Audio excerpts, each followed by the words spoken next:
ना काय आला की मग जायचं ना. नाही दाजी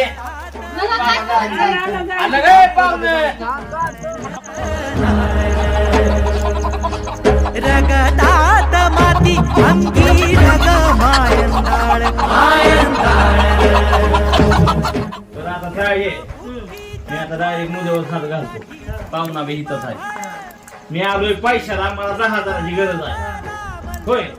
उघड उघड बोललेलं काय हा मग तेवढं तू 10,000 मला दे पैसे देते बाबा खरं दादा 10,000 देते पण जसं मिळलं असं गुढीत पैसे आणून दे माझं भागारी पैशाने 100% नाती तुटलेली इथं गुढीत वाईटपणा नको आपला चांगलं संबंध इथं बहीण भावाचं आभाळ